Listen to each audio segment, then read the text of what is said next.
dancers. Some of you guys have heard our songs and so forth. So in a powwow, we usually have a grand entry. And a grand entry is exactly what it sounds like.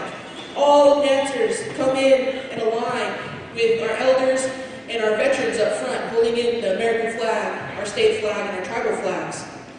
And then after that, we go into a series of social dances, where everybody is allowed to come out and dance and socialize. One of the other dances that we have is that intertribal that we just did. That intertribal is something for all of our dancers to come out to make sure that our regalia, our dance stuff is tied on. Make sure that the singers are getting what they needed. All their songs are put together so that they can go forth with the powwow. So right now we're going to go into an exhibition. Each one of us here, all of us dancers, all of us singers here, we all powwow throughout Oklahoma, throughout Indian country, throughout the United States. We go through various powwows on the weekend. The stuff that we are wearing is not a costume. You can't go to the Halloween store in Tulsa and go pick up something like this. This is all passed down to us, made for us, uniquely designed, colors, and so forth. So with that, when you look at us, this isn't a costume. This is called regalia.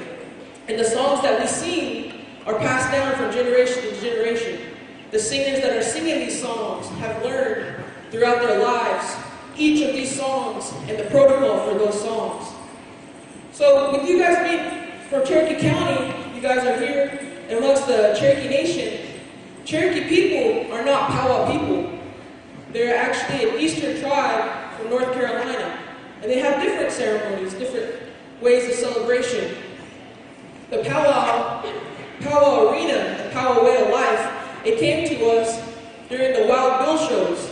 I don't know if you guys know anything about that, but those Wild Bill shows where Indians would come out and they would show their war status, they would show their play of what happened in battle. And so it kind of evolved from that. Different tribes picked up this way of life and picked up that Wild Bill show and made it to something it is now. So right now we're going to go into an exhibition. And with that exhibition, I'm going to call out, we'll do our women's cloth. Everybody, come on out. I forgot to announce in the beginning of my introduction, when I speak in my language, my proper language, it's because I hold a title. The banner that you see on me right now, I am proudly Miss Native American NSU. Thank you.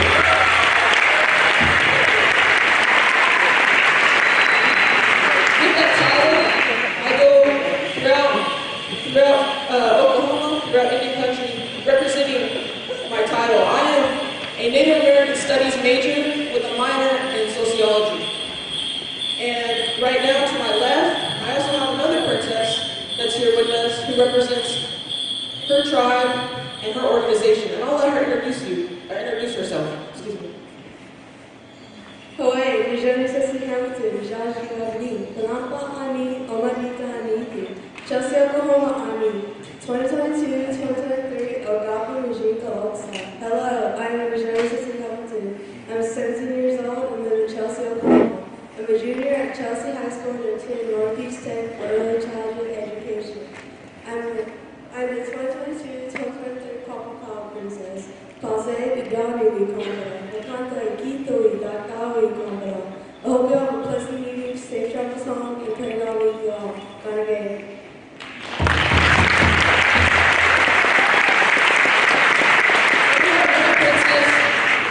She's kind of hiding from us. But each one of us that hold this title, that hold a title, that hold a banner, we were selected, or we either went in competition in front of thousands of people and a panel of judges. And with that, we were told that we had to have good public speaking, good friendly manners, and represent not just ourselves, our organization, but our family with dignity and pride. So with that, I'm going to hand this over to our other princess that we have. Hello, my name is Danielle Chan. I'm 2022-2023 honoring our people's existence, everyone known as Hope Club at Sequoia High School. Thank you.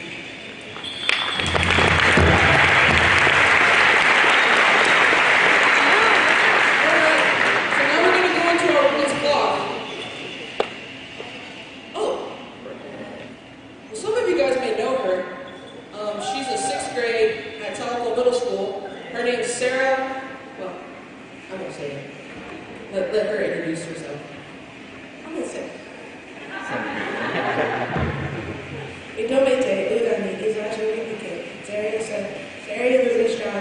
Hello, I am 2021-2022 Miss Senior Spotlight Powell Princess.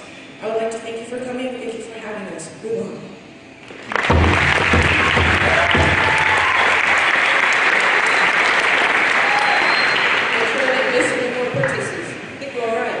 Okay, so we go back to this women's cloth category. What was told to me was that this regalia, this category, was one of the first categories within our Powwow arena. The dresses are each symbolized to each tribe. The regalia that I'm wearing right now, it comes from the Oto people, Oto Missouri tribe, and as well as my sister on my left. What I was told was this is the regular wear of what women would wear in their everyday. This is their everyday camp dress. They would wear this when they do their daily tasks. And with that, it's a lot slower in dance.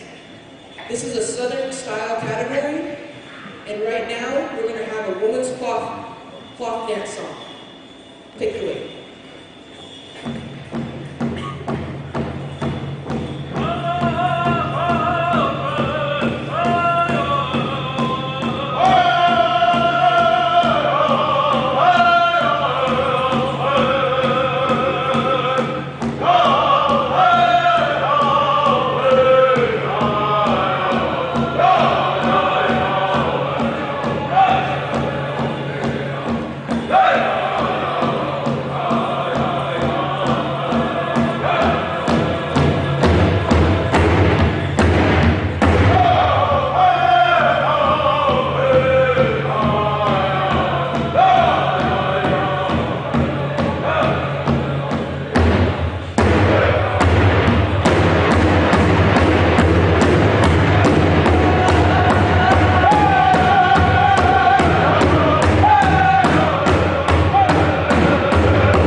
So, with that, that was our women's category.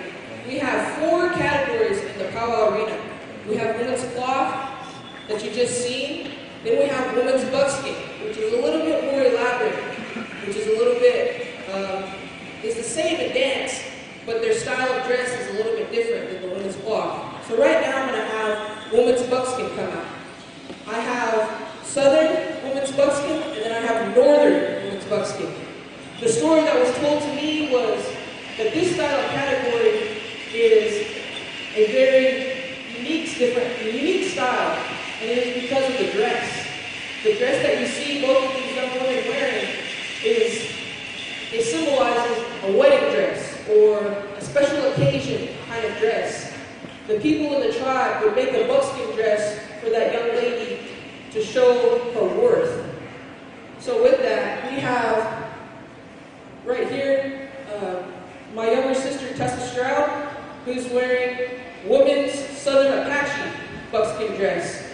And you can tell the difference between the different styles because of the fringe and the combs that are on her dress. She dances Southern buckskin. She also dances other categories, but this is the category she's dancing for us today. The one that we have, the young girl right here, she's wearing a northern style buckskin dress. Her style of dance is a lot different than the Southern style. She does stationary. Stationary is exactly what it sounds like. She stays in one spot. As for the other one, she dances around the arena. Both of these young ladies are very renowned dancers throughout the Powell circuit. Each one of us are, actually. And we're super proud of them. And so right now we're going to have our women's buckskin.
Okay, so our women's fancy shawl, it comes from the northern side of Powwow Arena. What she's wearing right now is a shawl that mimics, the story that was told to me is it's supposed to mimic a butterfly.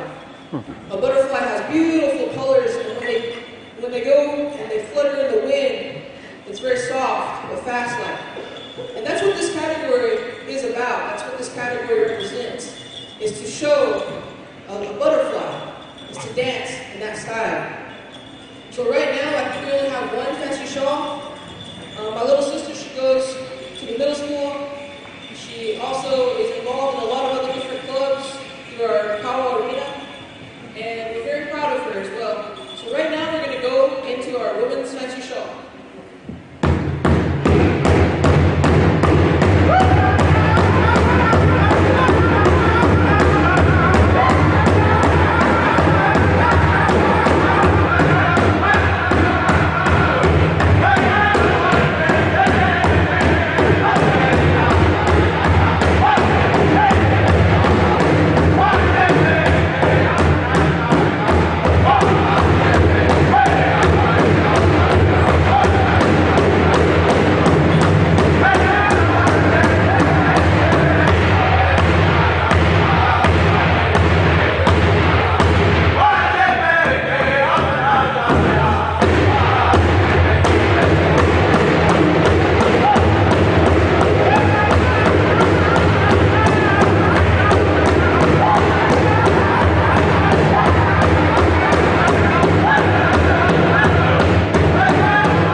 but it is.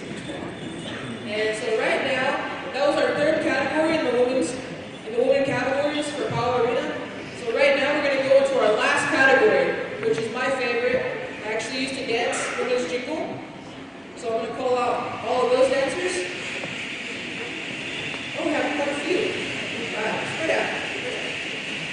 So the story that was told to me was the women's jingle came from the Ojibwe people, from the northern area. And the story says that a long time ago there was a chief, and that chief had a daughter, and his daughter got really sick. And her mother had a vision, had a dream, and in that dream she was told to make this dress. To make this dress and put these poems on that dress. And so that wife did that. She made the other dresses for her daughters.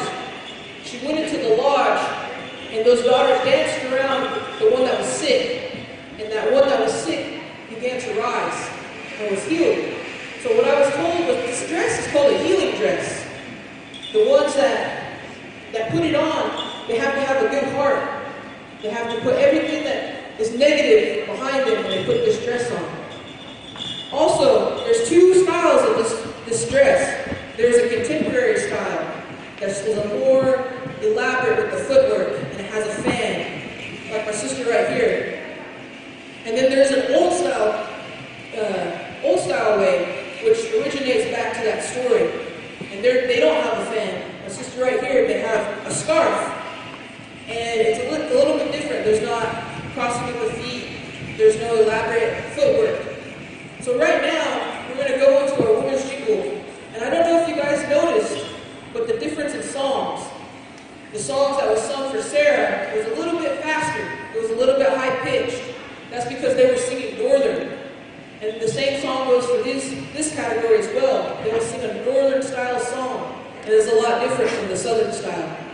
So with that being said, we'll have a women's jingle dress. Take it away.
We'll do Southern Straight. So the story that was told to me was, this is called a gentleman's dance. It is one of the first categories that are in the Powell Arena. It pays homage to the dancers, or to the warriors and the hunters and gatherers long time ago. What I was told was, they're looking for a track. You'll see that when he dance. He's looking for a trail.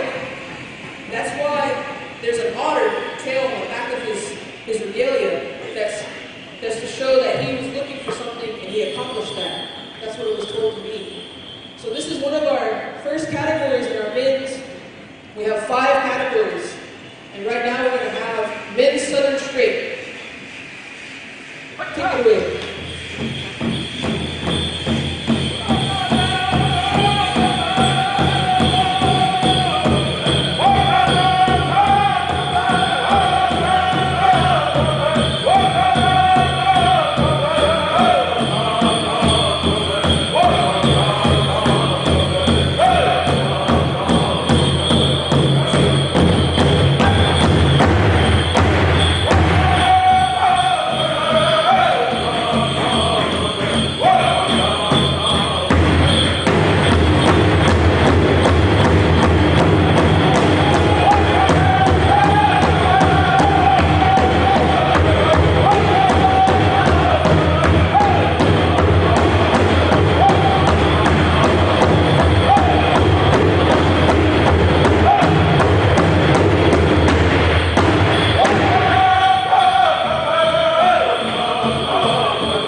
So we have the men's traditional, and the story that was told to me was this is a warrior style dance.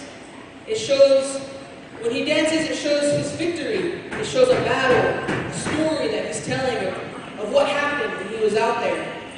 That's why he has won bustles for the victories that he claimed.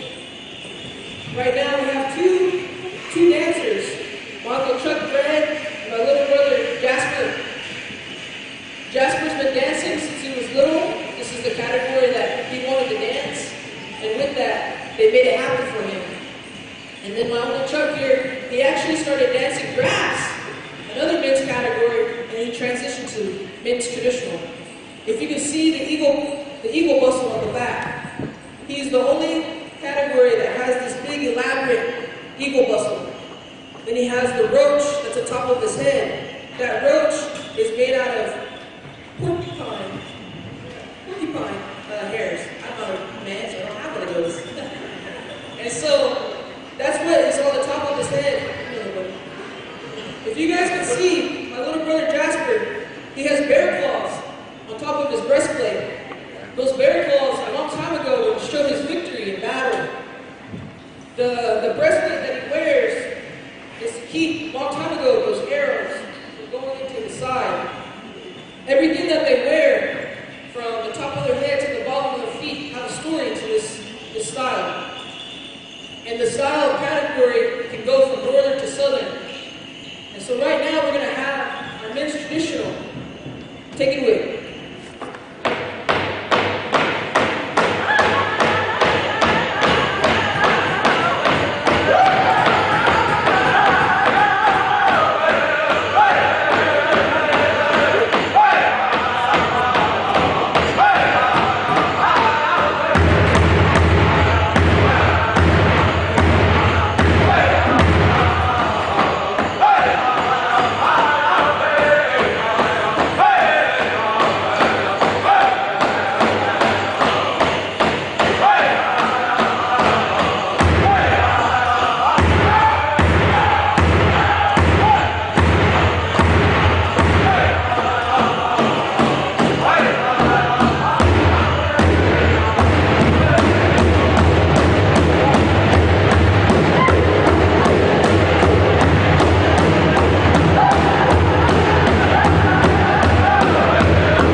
So we're going to go into our men's grass. Now, men's grass, right now I have my little nephew over here who attends Greenwood. Woo! And then I have my other little nephew right here who attends Greenwood as well. He's in kindergarten, and I think he's in first grade. These little guys have been dancing. They grew up around this arena, and the parents, they really encourage them to be out here and to be able to do this. All right. So, if you guys look at this little guy right here, his name's Princeton. The fringe that he's wearing is to pay homage to the grass. The story that was told to me was a long time ago, there was a young, sick boy who was crippled. And he wanted to dance like the other men, but he couldn't because he was crippled. So he went out and he seen this prairie grass. the prairie grass is really tall and it sways, right? So that prairie grass, it talked to him, it told him to dance like me, to move like me, and you'll be able to dance in the arena.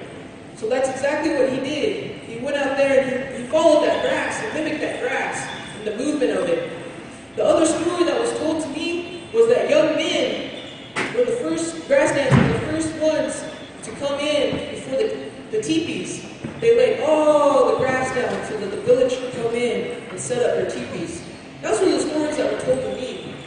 And right now I have my little nephew over here. His name's Timothy. And then I have my other one right here. His name's Princeton. So this is the first category that we decided to put them in because they're little guys. And we encourage them to keep going. So right now, we're going to go into our men's grass. Take it away.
each one of us, it took a long time to get where we're at in our dancing careers, but also in where we are tribally.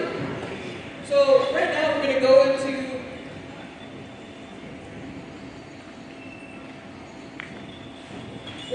into another social dance. So this social dance that we're going to do is a snake dance.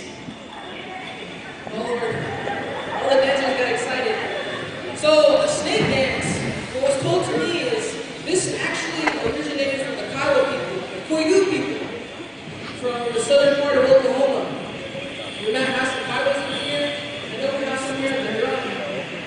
So it is exactly what it sounds like. It is a snake dance. It is a social dance. We have the head of the snake, and we have the end of the snake, and then we have everybody in between. So the leader of the snake will be my Uncle Chuck, and then the tail of the snake will be Darren, our straight dancer.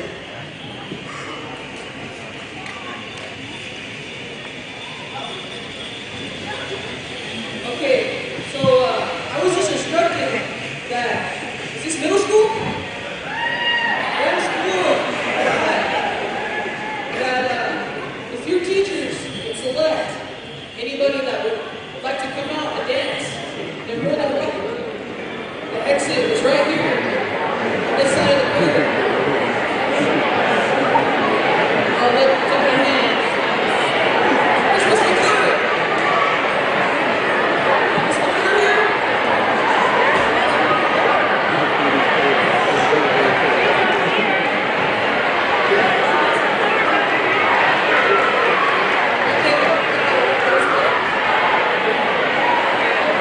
Exit is right here. To get on the floor.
You guys have been an amazing audience, and your school should be very